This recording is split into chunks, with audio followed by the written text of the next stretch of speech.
Isang mapagpalang araw po ng Sabado, October 18, 2025. Kabayan, meron tayong pinaka-latest weather update sa lagay ng ating panahon. But before that, please huwag niyo muna kakalimutan ho na mag-like and subscribe. And then pahita rin ng notification bell para next update ay mabilis ko po kayong mano-notify. Sa pinakahuling update po natin ay naging isang ganap na tropical storm category ang minomonitor natin na Bagyong Ramil. Sa huli pong pagkatala, meron po siyang lokasyon ngayon na 305 kilometers east of Juban, Sorsogon. Ang lakas ho ng kanyang hangin ay umabot na po ngayon sa 65 kilometers per hour, malapit po sa migitna o sentro, at bubugso naman po hanggang 80 kilometers per hour. May pagkilos po ito pa westward sa bilis po na 20 kilometers per hour. At dahil nga po mas lumalapit pa ito sa kalupaan ng ating bansa, lalo na po dyan sa North Luzon, ay itinaas na rin po ang wind signal number 2 sa malaking bahagi ho ng Luzon. So apektado rin ng Visayas ng ilang warning signal. Ang signal number 2 natin ngayon ay meron pong warning lead time na 24 hours na mayroong bilis ng hangin na 62 to 88 kilometers per hour. Narito po mga lugar na apektado ng signal number 2. Kasama po dyan ang apektado, ang Camarines Norte, Catanduanes, northern portion po ng Camarines Sur.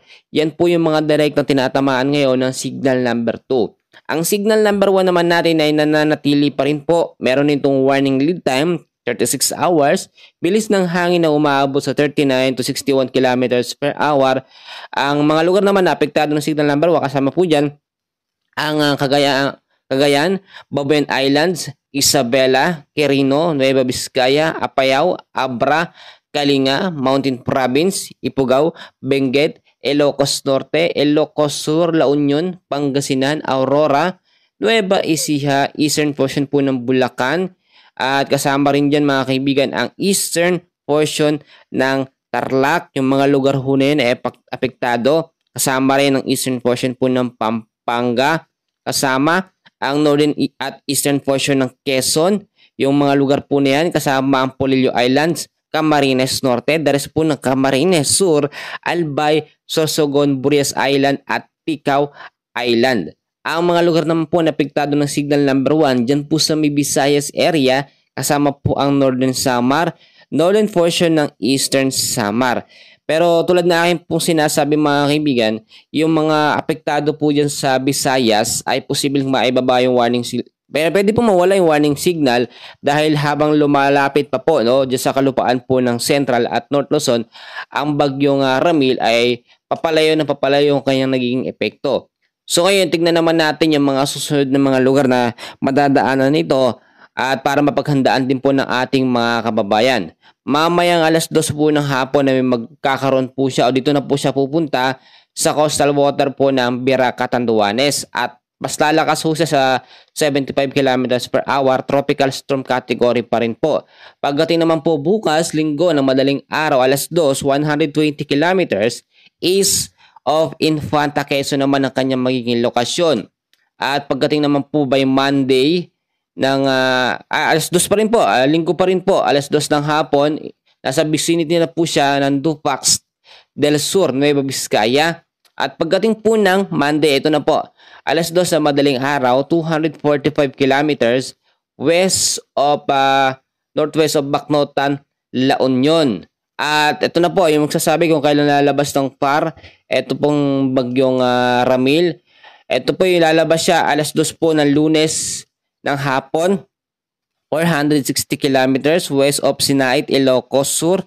Nasa labas na po ng ating Philippine Area of Responsibility. At kung makikita ho ninyo, medyo matagal at mabagal yung paglabas niya ng ating PAR. Ay patuloy po siya magbibigay ng warning signal sa mga lugar na apektado. Magkagayon man, meron pa rin tayo nakataas ngayon na heavy rainfall warning dahil po sa banta ng Tropical Storm Ramil. Ngayong araw po ng Sabado, meron po tayong inaasahan na 50 to 100 mm sa dami ng pag-uulan dyan sa may Catanduanes, sa may Albay, Sorsogon, Masbate, Northern Samar, Eastern Samar, at yung mga lugar po na yan ay pinag-iingat sa banta ng malawakang pag-uulan.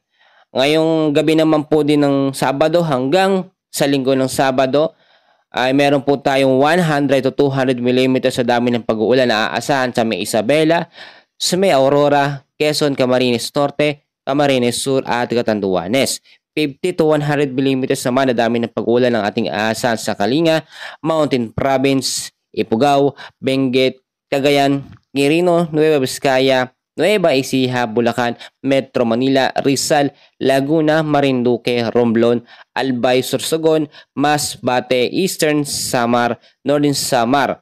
By Sunday ng gabi hanggang sa Monday ho ng gabi, October 20, meron tayong ine-expect na 50 to 100 mm sa dami ng pag-ulan sa Ilocos Norte, Ilocos Sur, La Union, Pangasinan, Apayao, Abra, Kalinga, Mountain Province, Ifugao, Benguet, Batanes, Cagayan, Isabela, Quirino, Nueva Vizcaya, Aurora, Nueva Ecija, Tarlac at sa may Zambales. Tulad na aking sinasabi, tuloy-tuloy po ngayon ang mga warning signal habang papalapit pa ng papalapit po ang bagyong Ramil sa kalupaan ng atin. Sa mga nagtatanong kung saan siya direktang maglalandfall, sa Camarines Norte po siya nakikitaan ngayon na unang tatama, pero may mga posibilidad pa rin na pwedeng mangyari magbago sa pagkilos at galaw po ng bagyong Ramil.